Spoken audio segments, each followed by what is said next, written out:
और चलिए आगे बढ़ेंगे, रुक करेंगे एक और बड़ी जानकारी का। इस वक्त की बड़ी खबर, बड़ी जानकारी आपकी टेलीविजन स्क्रीन पर। कांग्रेस फैक्ट फाइंडिंग कमेटी ने प्रेस कॉन्फ्रेंस की। प्रेस कॉन्फ्रेंस में कांग्रेस ने कई गंभीर आरोप भारतीय जनता पार्टी पर लगाए। विधानसभा चुनाव में हर सर्वे कांग्रेस के पक्ष में था। फैक्ट फाइंडिंग कमेटी के प्रभारी करण दलाल ने प्रेस कॉन्फ्रेंस के दौरान ये बयान दिया। कहा कि कांग्रेस की हार का कारण ईवीएम में गड़बड़ी रहा। ईवीएम अधिकारियों पर दबाव बनाकर दुरुपयोग किया गया। अधिकारियों पर दबाव बनाया और ईवीएम का दुरुपयोग कर हरियाणा में विधानसभा का चुनाव भारतीय जनता पार्टी ने जीता है। ये बड़ा बयान दिया है फैक्ट फाइंडिंग कमेटी के प्रभारी करण दलाल ने। प्रेस कॉन्फ्रेंस आज हुई उनके नेतृत्व में और कई बातें प्रेस कॉन्फ्रेंस के दौरान और करण दलाल इस दौरान कहते हुए नजर आए। गंभीर आरोप भारतीय जनता पार्टी पर इस दौरान उन्होंने लगाए। कई बातें कही ईवीएम को लेकर, खासतौर पर ईवीएम का मुद्दा जिस तरह से कांग्रेस हमेशा उठाती आई है भारतीय जनता पार्टी के खिलाफ हर चुनाव में, चाहे लोकसभा चुनाव की बात करें या किसी राज्य में विधानसभा चुनाव की। और हाल ही में हरियाणा में हुए विधानसभा चुनाव के बाद कांग्रेस की हार के बाद कांग्रेस लगातार मंथन करती हुई हार के कारणों पर नजर आई।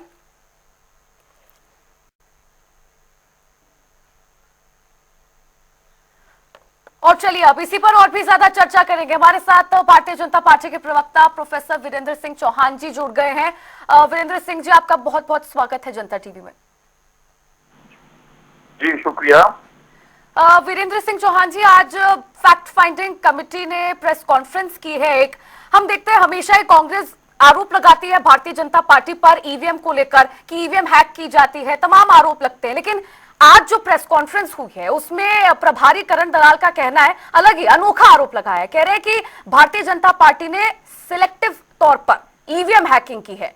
ग्रामीण क्षेत्रों को छोड़ के शहरी क्षेत्रों में ईवीएम हैक किया। चूंकि ग्रामीण क्षेत्र के लोग तो ग्रामीण तो जानते हैं हमने वोट दिया है किसको दिया है, लेकिन शहरी क्षेत्र के जो लोग होते हैं आपकी पार्टी जानती थी कि इस पर्टिकुलर क्षेत्र में या तो लोग वोट नहीं देने आते हैं या फिर कम लोग वोट देने आते हैं, तो वहीं की ईवीएम आपने हैक की। एक हरियाणा में कहावत है, मौका चूकी डूमनी गावे आड़ पताड़।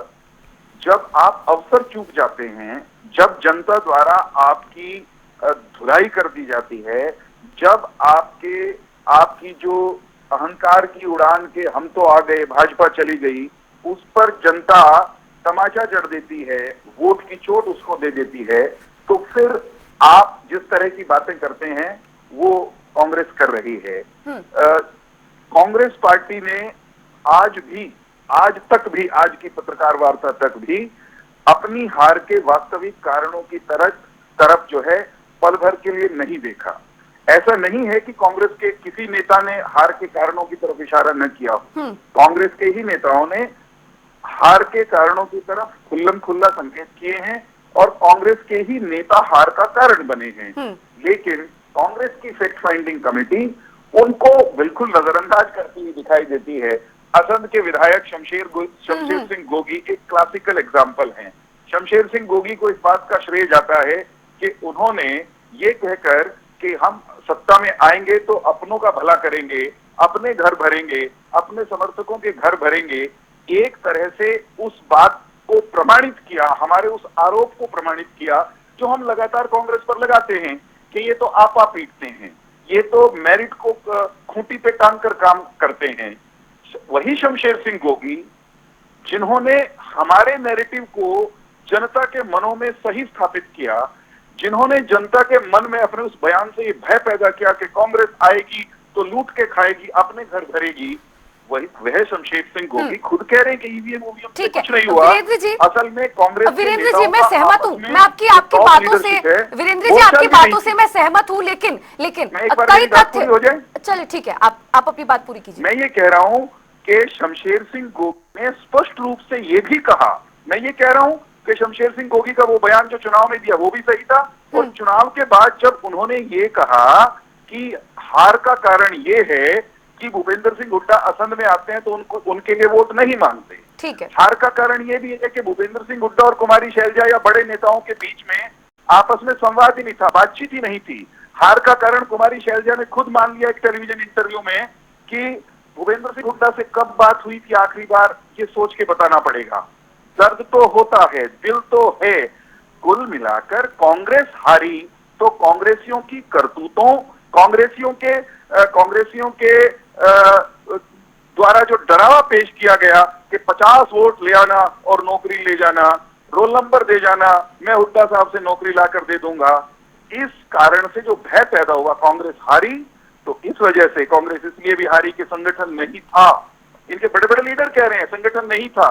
अब वो सारी चीजें साइड में रख के, क्योंकि अगर उनका जिक्र करते हैं तो छींटे राहुल गांधी पे भी जाते हैं, उनका जिक्र करते हैं तो भूपेंद्र सिंह हुड्डा और इनके प्रदेश अध्यक्ष और प्रभारी तक सब कटघरे में घसीटे जाते हैं।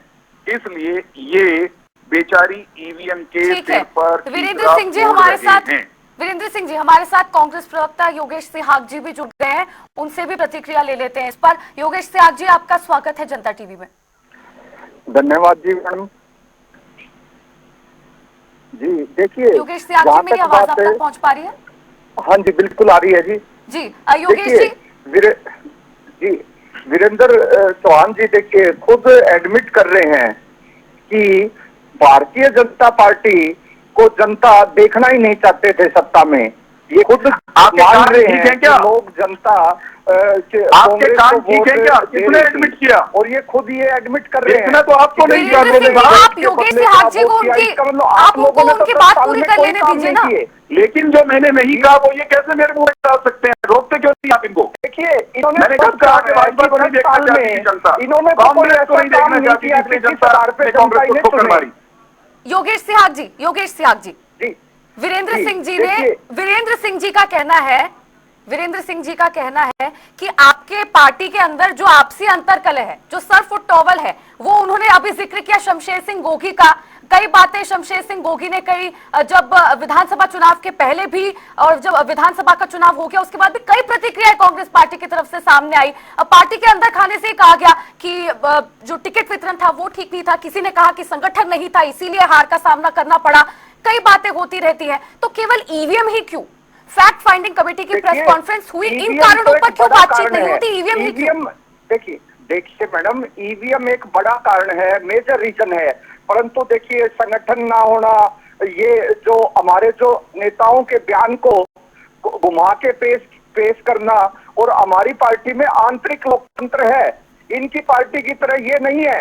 जैसे प्रोफेसर रामविलास शर्मा जी ने आवाज उठाई, उन्हें साइडलाइन लगा दिया।